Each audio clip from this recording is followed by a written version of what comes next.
Hello students, जय हिंद। आज हम डिस्कस कर रहे हैं इलेक्ट्रोस्टैटिक का जो आपका लेक्चर 4 था, उसमें कुछ होमवर्क गिवन था आपको, उस होमवर्क का डिस्कशन हम कर रहे हैं। आई होप आपने सब सवाल कर लिए होंगे।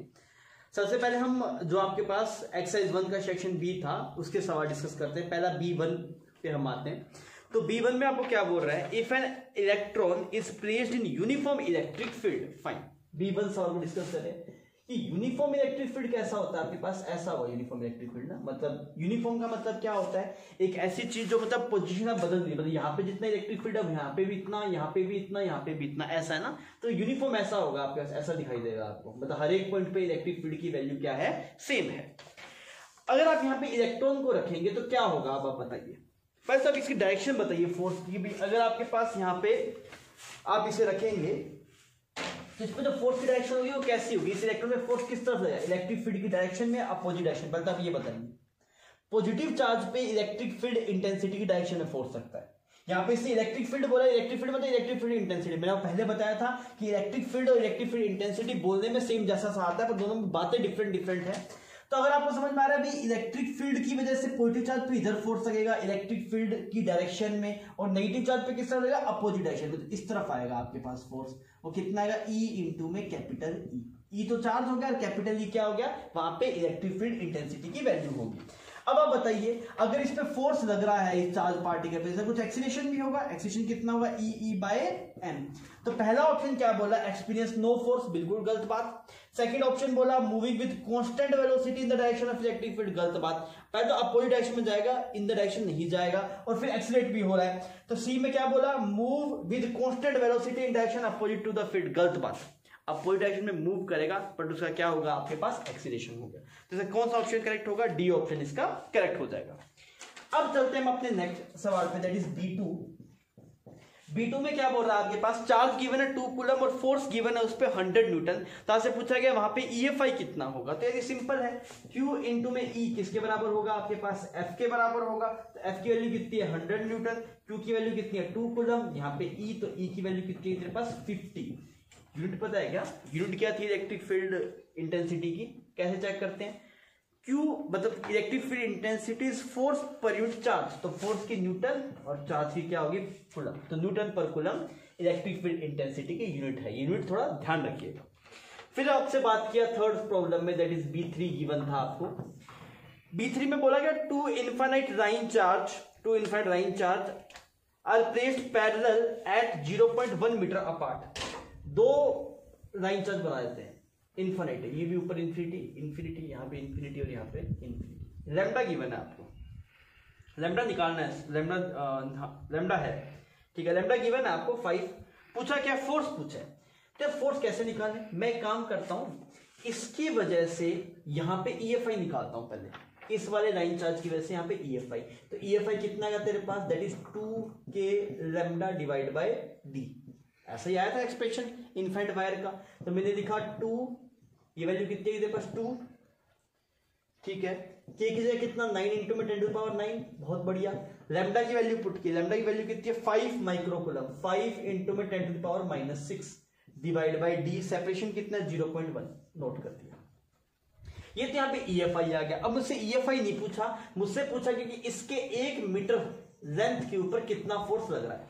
तो मैं क्या बोलूंगा यार, कि यहां पे इलेक्ट्रिक फील्ड पता है मुझे, इसका चार्ज पता लग जाए तो Q इंटू में E करूंगा तो फोर्स आ जाएगा। तो आप क्या बोलेंगे, फोर्स विल बी लैम्डा, क्योंकि इस पे चार्ज कितना होगा तेरे पास, यहाँ पे चार्ज होगा दैट इज लैम्डा इंटू में 1 metre.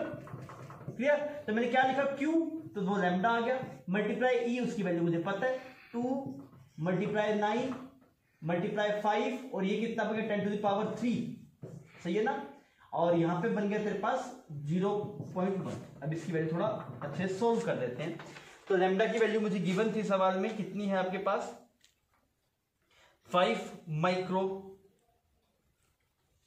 Force in then the force per unit length. अच्छा ठीक है, तो अब यहां पे हम निकाल लेते हैं अभी फोर्स की वैल्यू कितनी है, आपके पास लैम्डा की वैल्यू पुट कर दी, 5 इंटू में 10 to the power -6, 2 9 5 10 to the power 3, और यहाँ पे एक ऊपर 10 आ गया इसकी वजह से। अब आप इसे सोल्व कर दीजिए, ये कितना एक्सप्रेशन आ रहा है, ये 3, यहाँ पे 4, तो यहाँ पे सिर्फ कितना बचा, 100 बचा, कर दिया आपने।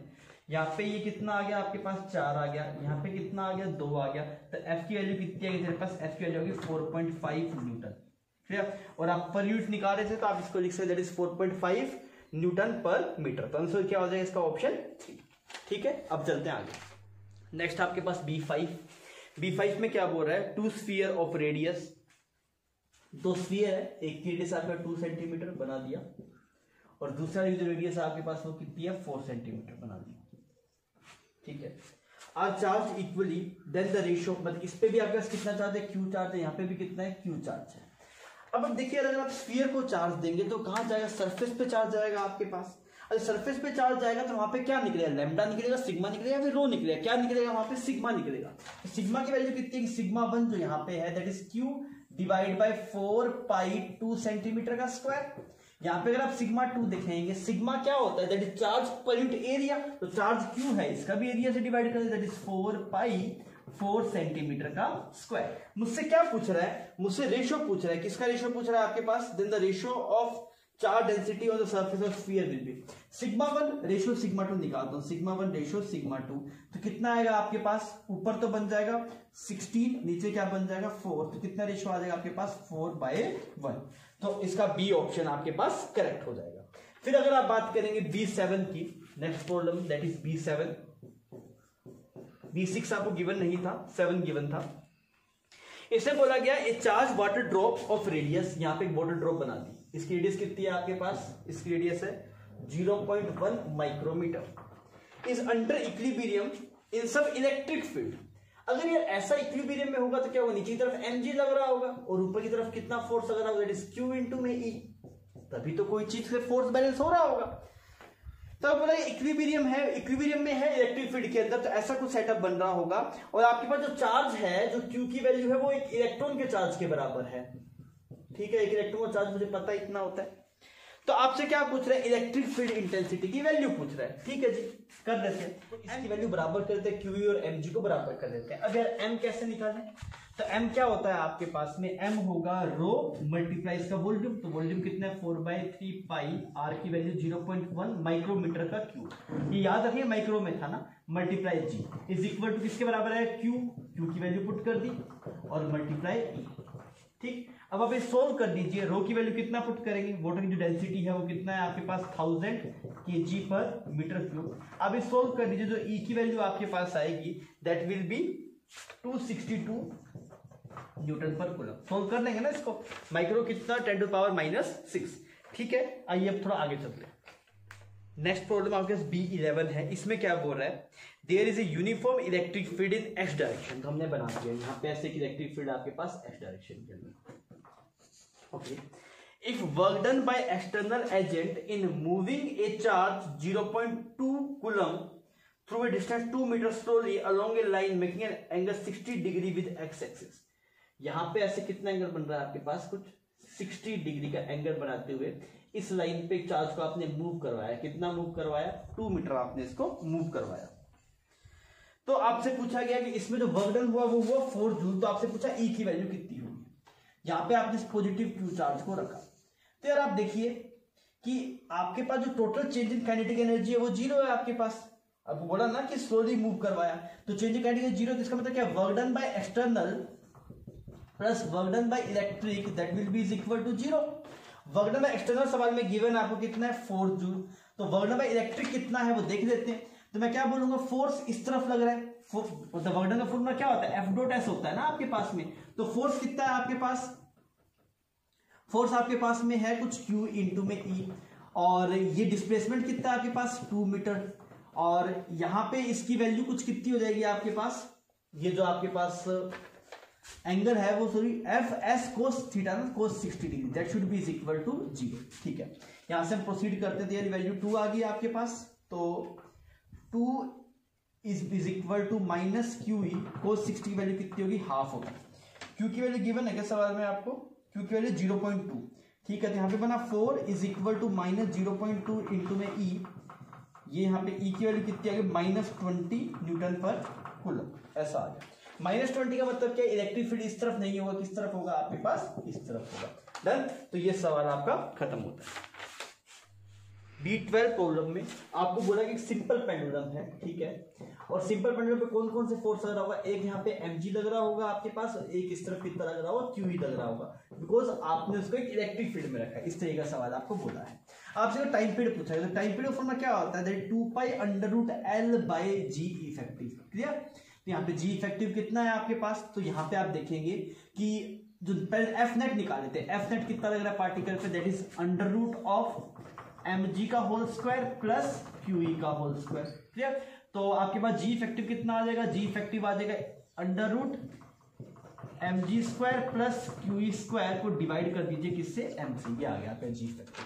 अब आप निकाल लीजिए time period, 2 pi under root L by G, G की वैल्यू पुट कर दीजिए, अंडर रूट mg का होल स्क्वायर प्लस QE का होल स्क्वायर और ऊपर चला गया आपके पास m।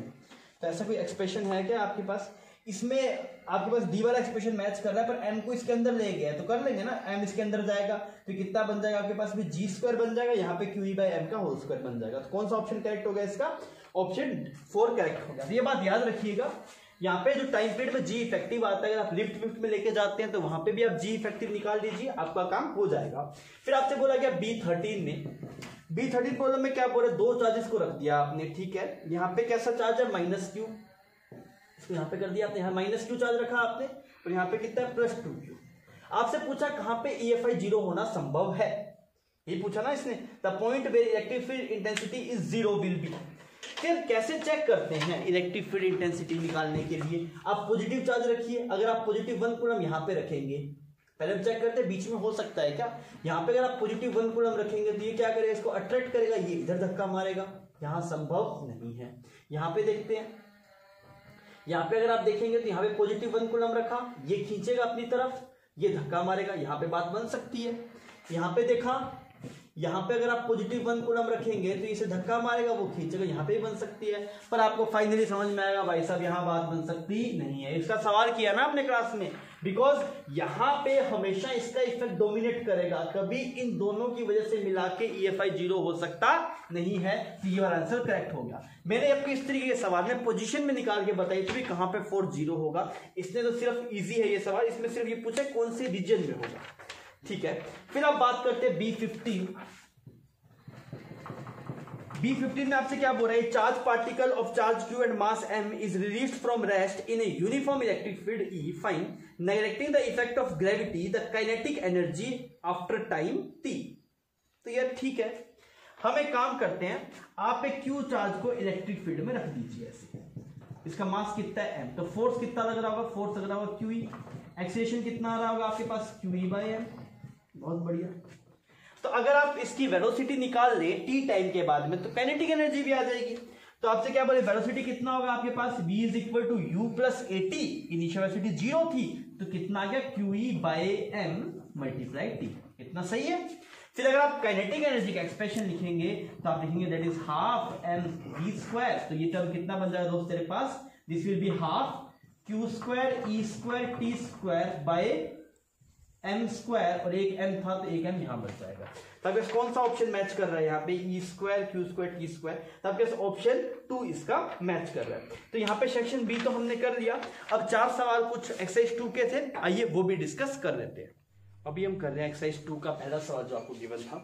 सवाल अच्छा है, इसमें आपको क्या बोला गया कि 5 बॉल है, 5 बॉल हमने यहाँ पे बना रखी है। आपको बोला गया कि तो पेयर है 2 3 एंड पेयर 4 5, ये आपस में क्या कर रहे हैं, मतलब ये भी रिपेल कर रहे हैं, ये भी आपस में रिपेल कर रहे हैं, ठीक है। इसका मतलब क्या है, 2 और 3 अगर रिपेल कर रहे हैं तो इस पे कुछ अगर पक्का कुछ ना कुछ चार्ज होगा, इस पे पक्का कुछ ना कुछ चार्ज होगा, तब इसकी पोलैरिटी कुछ p बोल देते हैं, क्लियर। और सेम चार्ज होगा तभी आपस में रिपेल करेंगे। फिर वो 4 और 5 भी रिपेल कर रहे हैं तो इसकी पोलैरिटी भी कुछ भी हो सकती है, प्लस माइनस p कुछ भी हो सकती है, हमें पता नहीं क्या पोलैरिटी है उसकी। अब इतनी बात होगी, पहले आप एक बात समझिए कि आपके पास में रिपेल अगर कोई 2 चीजें कर रहे हैं तो पक्का उन दोनों में चार्ज है वो आइडेंटिकल चार्ज है, तभी वो रिपेल कर सकते हैं। पर अट्रैक्ट करने में बहुत सारे कॉन्सिक्वेंस हो सकते हैं। मान लीजिए मैं बोलूँ ये बॉडी 1 है और ये वाली बॉडी B है, आपको बोल रहा हूँ ये दोनों बॉडी आपस में अट्रैक्ट करे, एक एग्जांपल समझा रहा हूँ ना। अगर मान लीजिए ये दोनों बॉडी आपके पास में अट्रैक्ट करे तो ऐसा हो सकता है कि इसके ऊपर चार्ज हो कुछ Q और ये क्या हो आपके पास न्यूट्रल हो, तब भी क्या होगा, इंडक्शन की वजह से चार्ज आ जाएगा। और न्यूट्रल के अंदर भी आपके पास में ऐसा हो सकता है, ये कंडक्टर भी हो सकता है और नॉन कंडक्टर भी हो सकता है। नॉन कंडक्टर में भी अगर कोई बॉडी न्यूट्रल होगी तो अट्रैक्ट हो जाती है।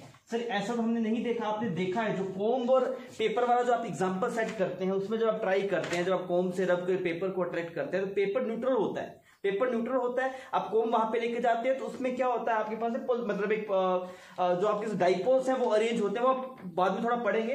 पर जो आपके पास में इंडक्शन का जो प्रोसेस है, जिसके अंदर नॉन कंडक्टर में क्या डाइपोल्स रहते हैं, ऐसे डाइपोल अपने आप को अलाइन कर लेते हैं, ऐसे इस तरह की बातें हम ढंग से करेंगे, अभी तो हम शॉर्टकट में बात कर रहे हैं। तो नॉन कंडक्टर में क्या होता है ना, आपके पास चार्ज फ्री नहीं होता मूव करने के लिए, ये बात बिल्कुल सही है। अगर मान लीजिए जैसे अब यहाँ पॉजिटिव चार्ज को लेके आए तो इसने बोला सारे इलेक्ट्रॉन पास आ जाओ बिकॉज पॉजिटिव चार्ज आया, पर ऐसा हो नहीं सकता बिकॉज चार्ज फ्री नहीं है। तो इसमें क्या होता है, ये इलेक्ट्रॉन मूव तो नहीं कर सकते पर अपना ओरिएंटेशन बदल सकते। डाइपोल क्या होता है, आपके पास एक पॉजिटिव और एक नेगेटिव चार्ज के पेयर को आप डाइपोल बोलते हैं। अभी टेंशन मत लो, डाइपोल का पूरा टॉपिक है वो पढ़ेंगे अभी।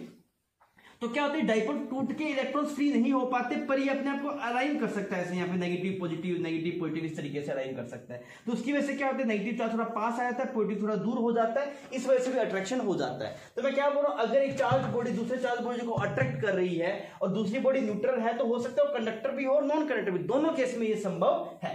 मतलब न्यूट्रल बॉडी और एक चार्ज बॉडी आपस में अट्रैक्ट कर सकती है, इस पे हम पहले भी चर्चा कर चुके हैं। पर मान लीजिए इस पे कुछ चार्ज है प्लस क्यू पॉजिटिव, और इस पे भी कुछ पॉजिटिव चार्ज है, कुछ पॉजिटिव चार्ज है, ठीक है। पर इसका कुछ Q1 मान लो। अगर ये Q बहुत बड़ा होगा एज कंपेयर टू Q1, अगर ये Q बहुत बड़ा होगा एज कंपेयर टू Q1, तब भी इसमें क्या होगा, अट्रैक्शन हो जाएगा।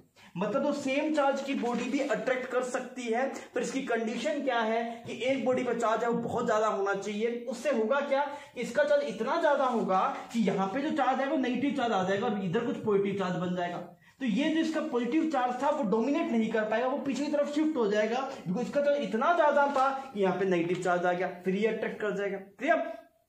तो अट्रैक्शन कब कब हो सकता है, एक बॉडी चार्ज हो एक बॉडी न्यूट्रल हो सकता है, एक बॉडी दोनों बॉडी पे सेम चार्ज हो तब भी हो जाता है, पर उस वाले केस में एक बॉडी पे चार्ज बहुत ज्यादा होना चाहिए एज कंपेयर टू अदर। और थर्ड अगर आप बात करें तो वो आप जानते ही हैं, एक पे पॉजिटिव तो दूसरे पे नेगेटिव, इन तीनों केस में अट्रैक्शन हो सकता है।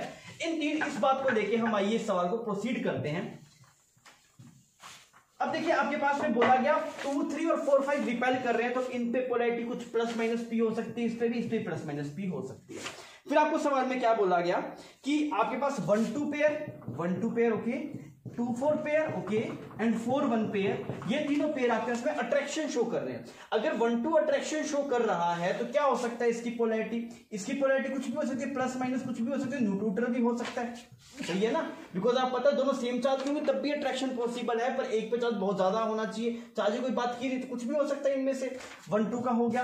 2, 4 की अगर आप बात करें, 2, 4 भी अट्रैक्शन शो कर रहा है, ठीक है, कर रहा होगा भाई, मतलब न्यूट्रल तो नहीं है, कुछ चार्ज है। 4, 1 भी अट्रैक्शन शो कर रहा है, 4, 1 कर रहा है, तो ये तीनों पॉसिबिलिटी संभव है आपके पास। तो तीनों संभव है तो आपसे क्या बोला गया, पहले बोला गया मस्ट बी, मस्ट की तो बात ही नहीं है, तो मस्ट वाले तो दोनों ऑप्शन गलत हो गए। सी पे चलते हैं, मे बी न्यूट्रल, हाँ मे बी न्यूट्रल हो सकता है। फिर अच्छा must be made up of metal, नहीं ऐसा कोई जरूरी नहीं है, ऐसा भी उससे भी नॉन कंडक्टिंग हो, नॉन कंडक्टिंग भी अट्रैक्शन शो करता है। किसकी वजह से, डाइपोल्स, जो मैंने अभी बताया था डाइपोल्स होते हैं नॉन कंडक्टर के अंदर और वो थोड़ा शिफ्ट हो जाते हैं, तो नॉन कंडक्टर भी शो करता है। आप इसकी फिजिक्स में भी चलो ना जाइए, डाइपोल हम अच्छे से पढ़ेंगे, आप इस एग्जाम्पल से समझ सकते हैं कि जब आपका कोम्ब होता है यहाँ पे ऐसे, इसमें कुछ चार्ज होता है, यहाँ पे पेपर होता है, उस पर कोई चार्ज नहीं होता और पेपर नॉन कंडक्टिंग होता है, फिर भी वो अट्रैक्ट कर जाता है। ठीक है, तो ये सवाल अच्छा सवाल था। आइए अब आगे चलते हैं। एक्सरसाइज 2 का आपके पास सेकंड सवाल है। इसमें क्या बोल रहा है आपको, यहाँ पे ऐसे प्लस क्यू चार्ज है और यहाँ पे ऐसे आपके पास क्या है, माइनस क्यू चार्ज। एक थर्ड चार्ज पार्टिकल को आप कहाँ पे रखें ताकि वो इक्विलिब्रियम में आ जाए, ऐसा सवाल हम कर चुके हैं। देखिए अगर आप यहाँ पे पॉजिटिव चार्ज को रखेंगे, यहाँ पे रखेंगे तो ये रिपेल करेगा, ये अट्रैक्ट करेगा, संभव नहीं है। अगर आप नेगेटिव को रखेंगे यहाँ पे तब ये अट्रैक्ट करेगा और ये रिपेल करेगा, तब भी समझ बीच में संभव है ही नहीं। यहाँ पे अगर आप पॉजिटिव चार्ज को रखेंगे तो ये रिपेल करेगा और वो अट्रैक्ट करेगा, यहाँ पे संभावना दिख रही है। यहाँ पे अगर आप देखेंगे किसी पॉजिटिव चार्ज को तो ये ऐसे करे, यहाँ पे संभावना दिख रही है। पर आप सोच के देखिए दोनों चार्ज सेम है, दोनों चार्ज सेम, और आप क्या चाहते हैं, यहाँ पे इस पे लगने वाला फोर्स है वो दोनों बैलेंस आउट कर ले। कैसे बैलेंस आउट करेंगे, यहाँ पे अगर ये दूरी x है आपके पास तो इसकी वजह से कितना फोर्स है, that is kq by x square, उसकी वजह से कितना है kq Q by x plus जो इसके बीच का सेपरेशन है L का स्क्वायर। ये संभव ही नहीं है ना, ऊपर टर्म सेम है, नीचे टर्म में डिफरेंस है, संभव ही नहीं है। मतलब इसमें कोई ऐसी पोजीशन नहीं आएगी आपके पास जहां पे आप ऐसा बैलेंस पॉइंट ढूंढ सके। इस वजह से इसका ऑप्शन क्या आएगा आपके पास, नन ऑफ दीज। आइए इस पे आगे चलते हैं थोड़ा। फिर आपसे कौन सा सवाल है नेक्स्ट दिया था आपको, दैट इज 26। तो 26 देख लेते हैं। 26 में आपको क्या बोल रहा है, two sphere of equal mass A and B, A and B, यहाँ पे ऐसे ए है, यहाँ पे ऐसे बी है, given plus Q and minus Q charge. इस पे प्लस क्यू है फाइनल और इस पे कुछ माइनस क्यू है। तो क्या होगा यार, अगर इसमें माइनस क्यू है मतलब क्या, प्लस क्यू इसका मतलब क्या, इससे इलेक्ट्रॉन लिए और इसका नेगेटिव है, इसका मतलब क्या है, इलेक्ट्रॉन दिए। तो अगर आपने इसको इलेक्ट्रॉन दिए हैं तो ये नेगेटिवली चार्ज हुआ होगा, तो इसका मास क्या होगा, बड़ा होगा या घटा होगा, मास बड़ा होगा। क्लियर? तो इसका क्या आएगा आपके पास, मास विल इंक्रीज बी का। और मास अगर ए की बात करेंगे तो ए का मास क्या होगा आपके पास, डिक्रीज होगा। तो आपको ए की ऑप्शन बोला गया, that is mass of B के अबाउट में बोला गया, तो वो क्या हो जाएगा आपके पास, इंक्रीज हो जाएगा। क्लियर? 28 सिंपल सवाल है। आपसे ये बोला गया कि भाई साहब दो पेंडुलम है वो ऐसे इक्विलिब्रियम में रह रहे हैं ना आपके पास, तो इक्विलिब्रियम में रह रहे हैं तो ऐसा क्यों हो रहा होगा, देख ये इसके ऊपर कुछ रिपल्सिव फोर्स लगा रहा होगा इधर एफ, और इधर क्या लग रहा होगा आपके पास, mg लग रहा होगा, और ये आपस में बैलेंस आउट हो जा रहे होंगे। अब आपसे पूछा क्या गया सवाल में, आपसे टेंशन की वैल्यू पूछिए, देख आप सोल्व कर देते हैं। ये 30 हो गया आपके पास, तो आप क्या बोलेंगे, टी, इस तरफ टेंशन लग रहा है ना, टी cos 30 किसके बराबर आ रहा है आपके पास, mg के बराबर आ रहा है, ठीक है। और टी sin 30 किसके बराबर आ रहा है, टी sin 30 किसके बराबर आ रहा है आपके पास, f के बराबर आ रहा है। सवाल में n के बारे में कुछ चर्चा नहीं हुई, तो हमें इस वाली इक्वेशन से काम करना पड़ेगा। तो मैंने लिखा t sin 30 में t/2। अच्छा, फोर्स कितना है, k q1 q2 that will be q square, k q1 q2 by r square. r ये वाला सेपरेशन है, तो ये कैसे निकालेंगे, ये l हो गया, तो ये l sin 30 l/2, ये भी l/2, तो कितना है टोटल, l का स्क्वायर। अब आप प्रोसीड कर लीजिए, तो t/2 is equal to 9 into में 10⁻⁹, k की वैल्यू लिखी, और ये कितना बनना है 100 इंटू में 10⁻⁻12 चार्ज की वैल्यू 10 माइक्रोकूलम था, तो स्क्वायर किया तो 100 माइक्रोकूलम का स्क्वायर हुआ, 10⁻12 हो गया, ठीक है। और लेंथ आपके पास 1 मीटर थी इसकी, तो यहाँ पे ये सिर्फ 1 आएगा। अब आप इसको सोल्व कर दीजिए, आपको इसकी वैल्यू पूछिए ना, तो ये कितना आएगा 9, और यहाँ पे अगर आप देखेंगे तो यहाँ पे बचेगा सिर्फ -3 बचेगा, तो आप इसकी वजह दीजिए 1000 बना दीजिए। 1000 बनाएंगे तो ये 2 0 यहाँ पे साफ हो गया आपके पास, और यहाँ पे 5 आ गया, तो t की वैल्यू कितनी आ गई आपके पास 9.5, ये वैल्यू कितनी आ जाएगी आपके पास 1.8। तो इस हिसाब से आपका लेक्चर 4 का डिस्कशन खत्म होता है। जो भी आपको होमवर्क मिलता है आप सिंसियरली कीजिए, सब लोग आपके लिए मेहनत कर रहे हैं, तो आप अच्छा रिजल्ट शो कीजिए। Thank you.